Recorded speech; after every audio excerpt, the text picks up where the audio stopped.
Welcome everybody. As Father John mentioned, I'm Father Tom from St. Justin the Martyr.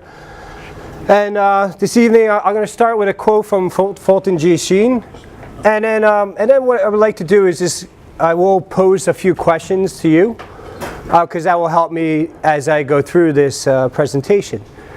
And what I would like you to do is just keep in mind that what I'm about to share with you is something that maybe is not active in your life. It's not something that you've chosen to particularly follow, but it may be something that you may be interested in.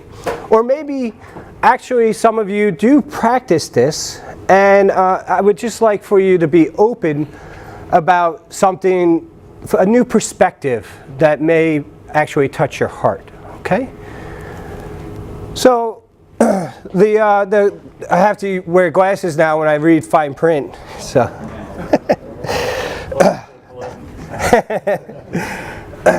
So I have some definitions as I go through this that I will bring out, but pretty much most of it is just through prayer, what I believe the Lord wants to speak to all of us about.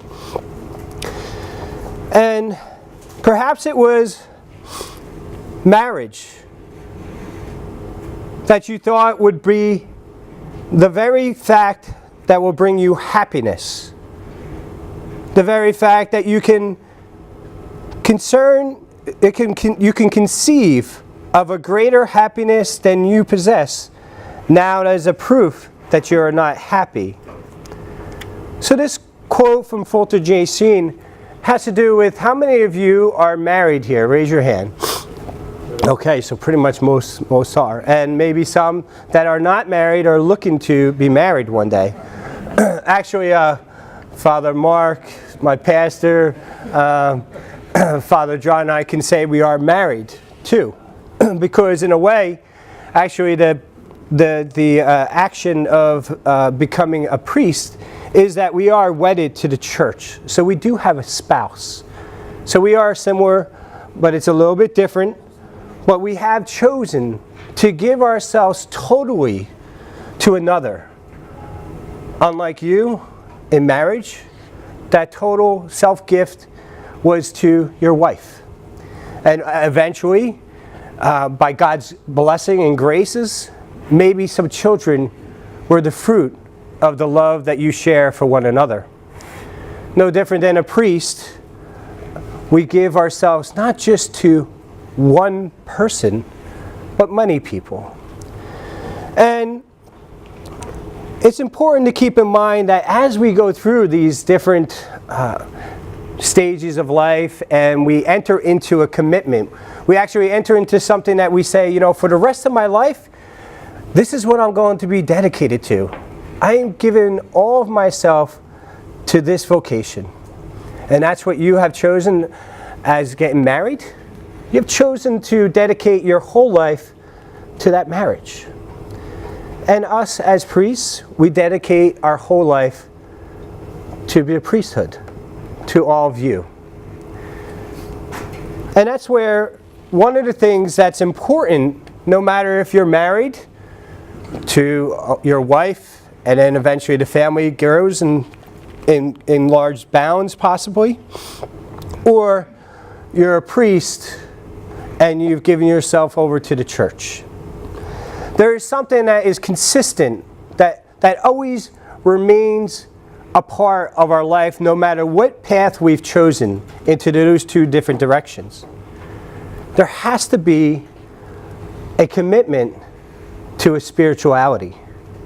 There has to be something that carries us through our life that moves our heart and our mind towards God. That's what spirituality is. If in layman's terms, if I was just to sum it up, it's a moving of your heart and your mind towards God. That's what spirituality is. And spirituality, there's many different ones. The one that I would like to focus on this evening is the Ignatian spirituality. How many of you actually practice Ignatius spirituality? Just raise your hand. Anybody? There's a few? Okay. So, when you practice Ignatius spirituality, it's about putting God first. And it's a beautiful spirituality. And there's many different ones. At the seminary, I'm sure many, Father John and Father Mark and Father Mike, we can attest that they really introduce all these different spiritualities to us. A Benedictine spirituality, a Franciscan spirituality, Ignatius. Actually, there's called a diocesan spirituality, which we live, but within that we live maybe different kinds of spiritualities. You know, you could have a Franciscan spirituality, you could have multiple. But what I pose to you tonight is that you are open to what Ignatius spirituality is. But if you don't have a spirituality, look for one. Read up on it. Maybe get a book on Ignatius spirituality, or Franciscan spirituality, or Benedictine spirituality. But it's so important to actually practice some type of spirituality in your life. Because by doing so, it will make your marriage better. It will make our priesthood better. Without a doubt. If we have a spirituality, we have that foundation that puts God first. And then everything else flows from there. So, for those who actually know spirituality, you know, the fundamentals of Ignatius spirituality, I'm not going to go into all the details. I just want to highlight and be able to relate some of the tenets of the spirituality, Ignatius spirituality, to you and your marriage and your relationship and any relationship that you have. The first thing that Ignatius will speak about, and it's not the first thing, but he will say that Ignatius spirituality is about examining the conscience. So it's about like looking at what I'm thinking, what I'm feeling, and all this stuff, and everything that I'm experiencing in life, especially in your marriage, to say, how is this conscience that I have actually helping me to purify my soul, to actually help me to allow my relationship with God to be number one. This is like, this is the fundamental of what St. Ignatius is getting after, is that if we care about our soul, okay, and we know that our soul was given to us by God, then that is the primary relationship that we have to have and be concerned about. Putting that first, every other relationship that we are in flows out of that relationship. So us being, anybody who's married, in order to actually treat your wife and your children better, you have to start there. Start with God.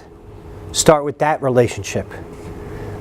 Then that relationship will help purify your soul so that you can help purify and assist the others, your wife and your children, soul.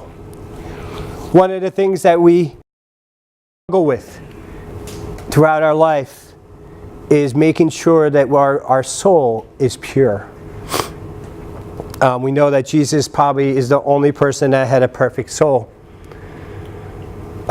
We would say Mary would have the closest to being, that's why we think of her as an Immaculate Conception and many other terms we have for Mary, because she allowed God and desired God to make sure that her soul was pure at all times.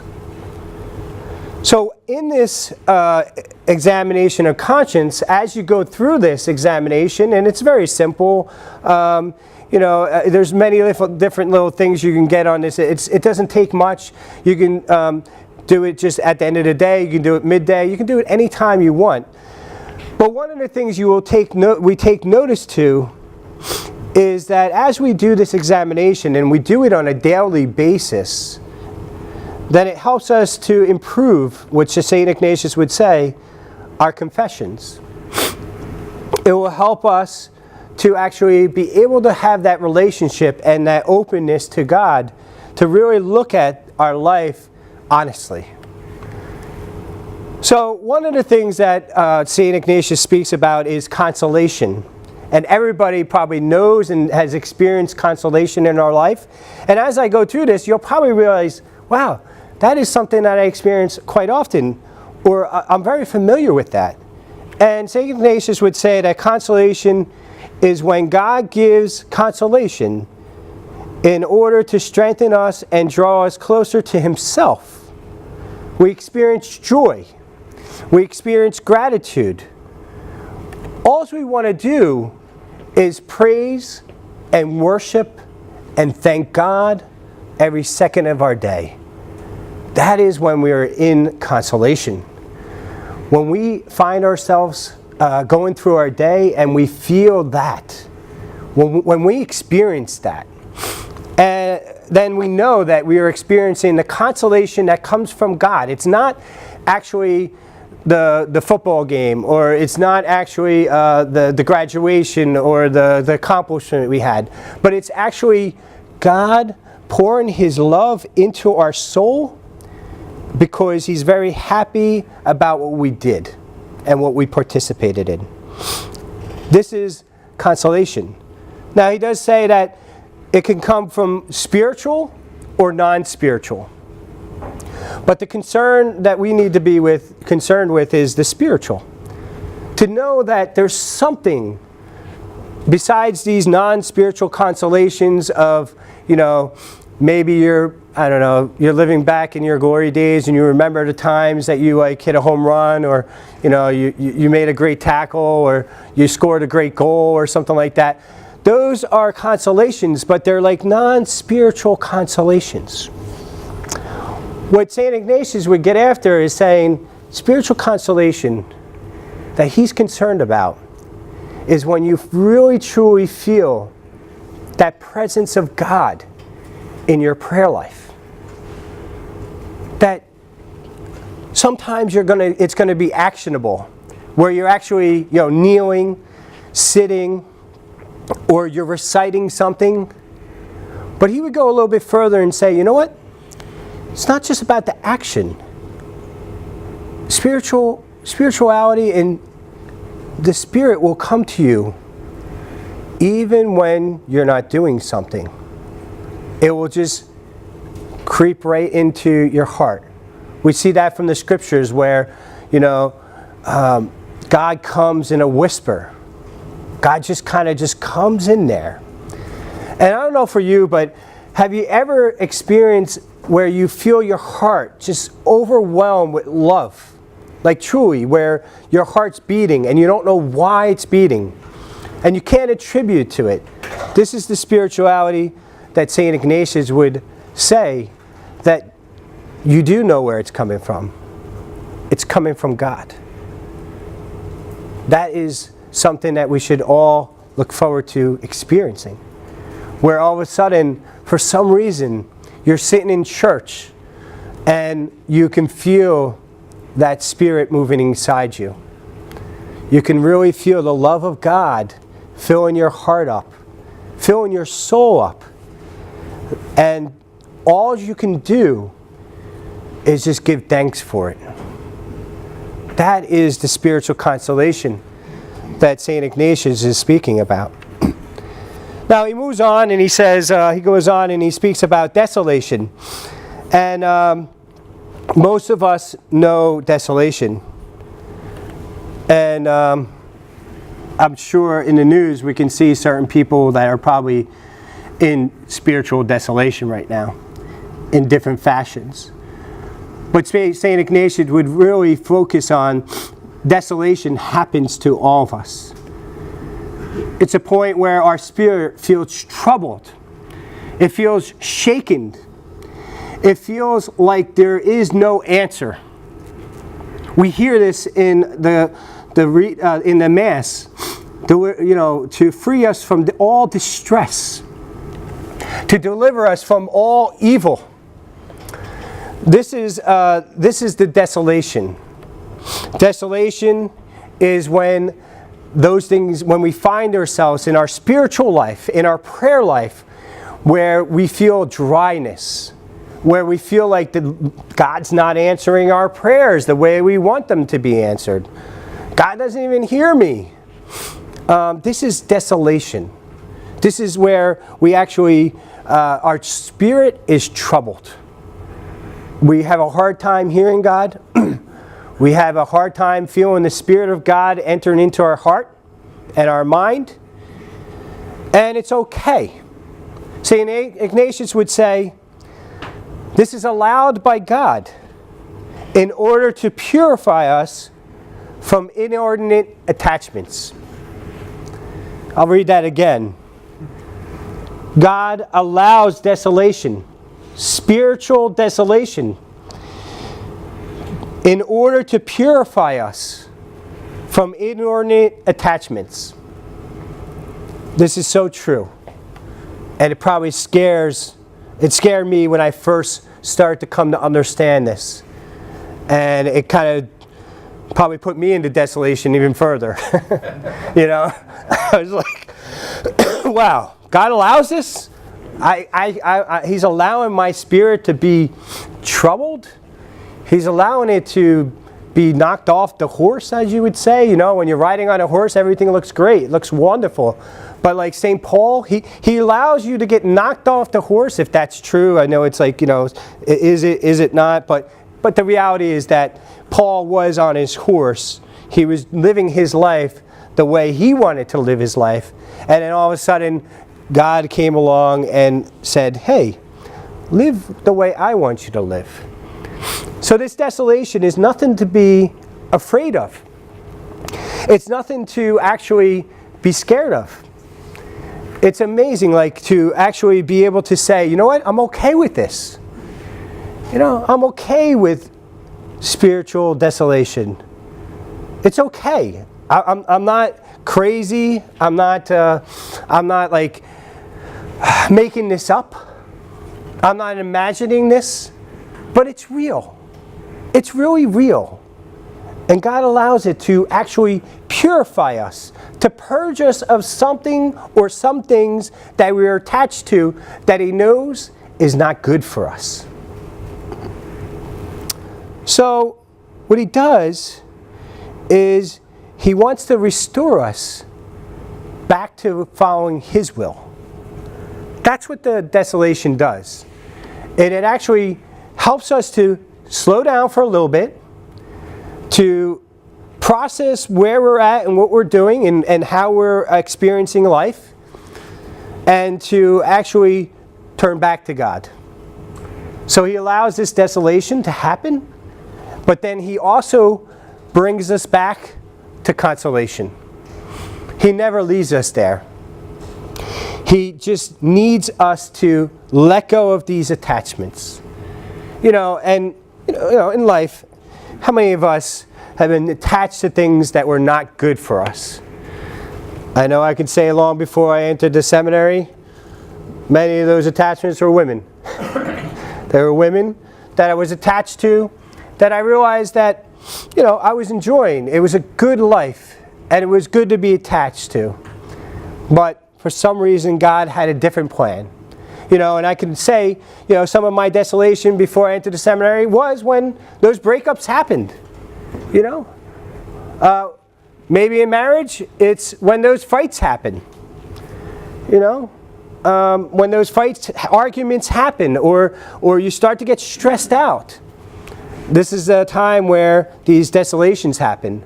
Or when you actually wanted a certain job, or you wanted to go to a certain school, or you wanted certain things to go a certain way, and they didn't. A lot of times, it's because that wasn't God's plan for your life. And then we go into this desolation. And we have to hear God again. And when we do, He brings us out of that desolation. And one of the things St. Ignatius would say is, We need to use the experience of God's goodness to reaffirm our commitment to obey whatever God asks of us.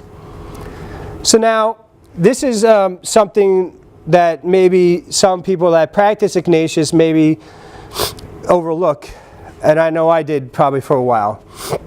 But there's a term for this, and it's called spiritual indifference, according to St. Ignatius.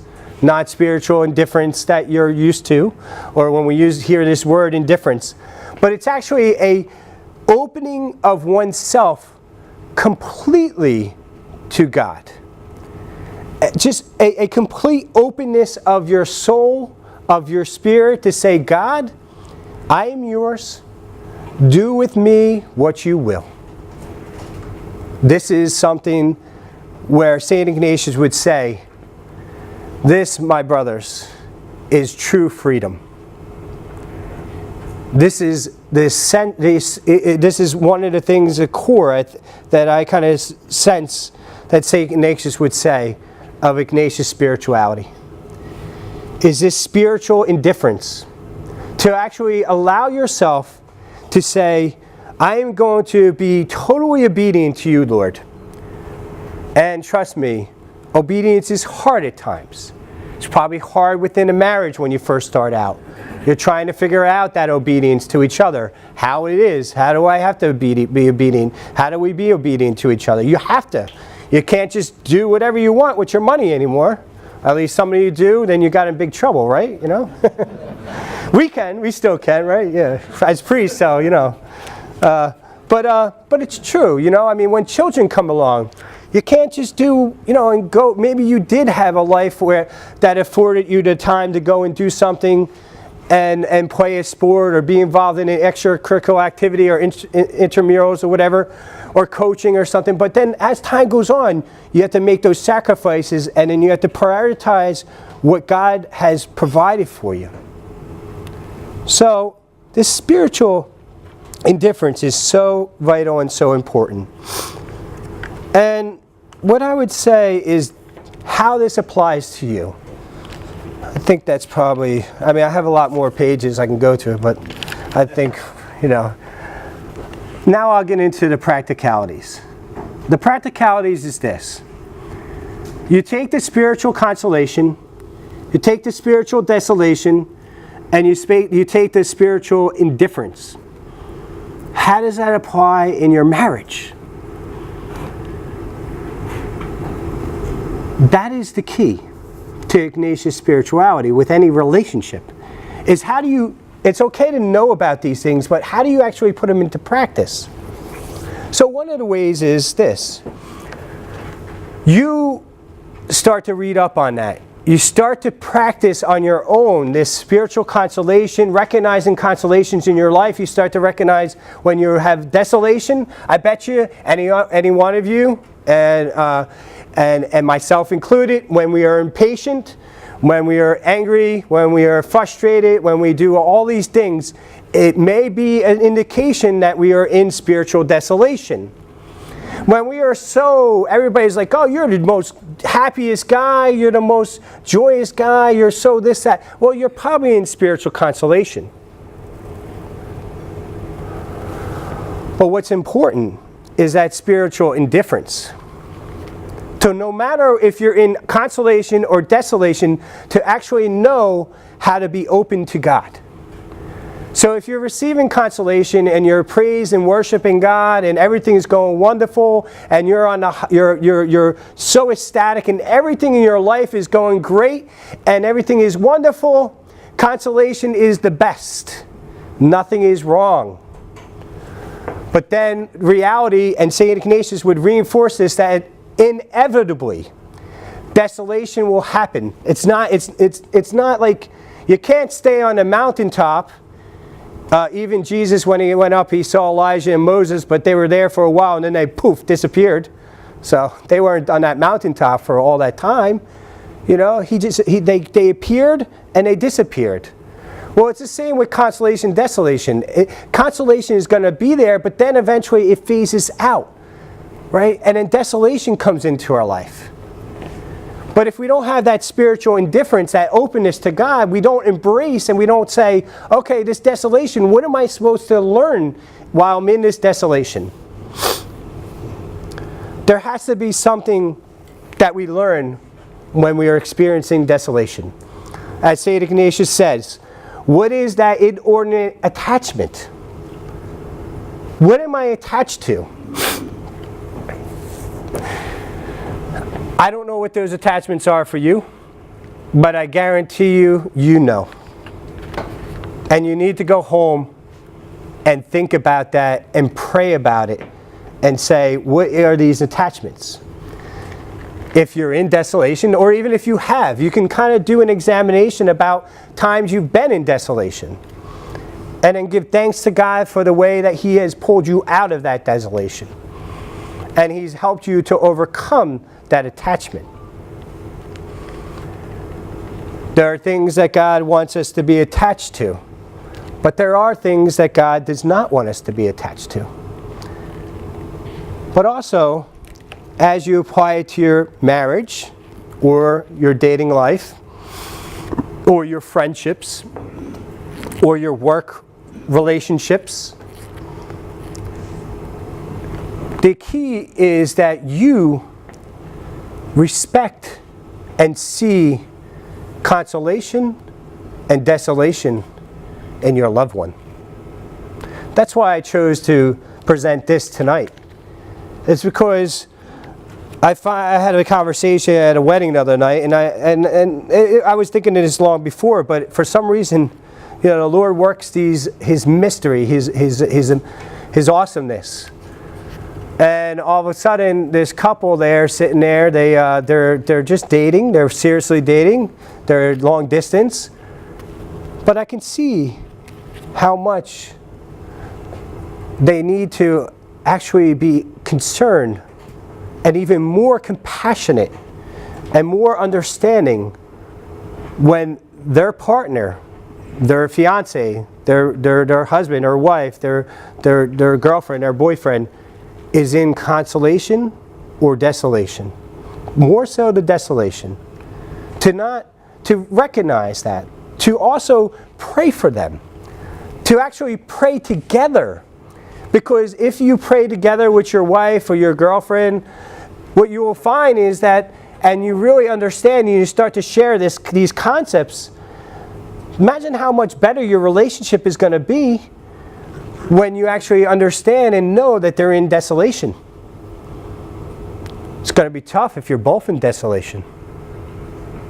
But if you're both in consolation, it's typically why the honeymoon's great, and for quite some time, consolation overrides any desolation for the most part. But then reality sets in. We all hear this. Reality sets in. And then desolation starts to happen in your life, in her life.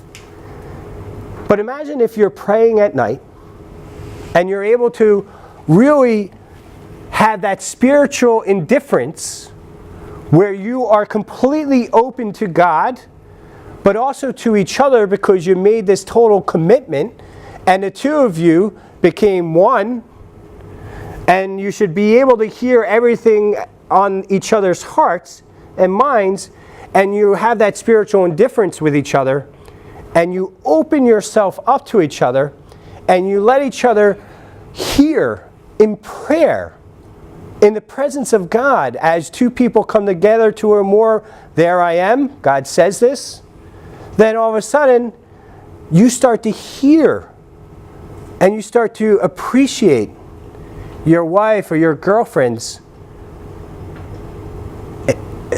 vulnerability to actually share with you that they may be in desolation. But you'll also hear all the consolations too.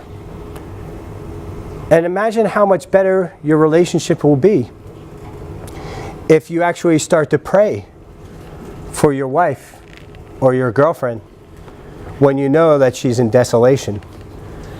Could you imagine not having that time when you're driving to work and you just had a fight and you're just thinking about how when you get home you're going to prove it to her that you're right, but you actually replace that time with actually praying for your wife because maybe she's in desolation over something, whatever that may be. Imagine your wife actually praying for you because you're in desolation. And the only way to do that is that connection of the spiritual indifference, where you're truly open to God, but because the two of you have decided to commit yourself, you're totally one, then you're totally open to each other.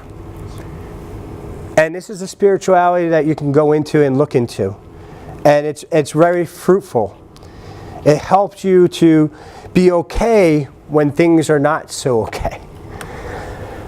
When everything is okay, you know, bring out the confetti, bring out whatever, and let's celebrate. Bring out the wine. Where's the wine tonight, too? I forgot. I meant to, wonder where's the wine, But, you imagine, it's easy. Consolation is easy. Desolation is where the work has to be done. But if you are spiritually indifferent, and you're truly open to God, and you're truly open to your wife, your girlfriend, or other people in different relationships in the sense of at work or something like that, and you can see who is practicing a spirituality. So that's what I think the Lord, actually not I, but the Lord wanted to help you to understand tonight that in order to purify our soul, to constantly examine our conscience and purify our soul, that we have to have a spirituality. So I challenge each of you that didn't raise your hand about Ignatian spirituality. Now you may have another spirituality, that's good. But be open. Maybe try to simplify and take this spirituality and put it into practice. Put it into practice in yourself first. Perfect it.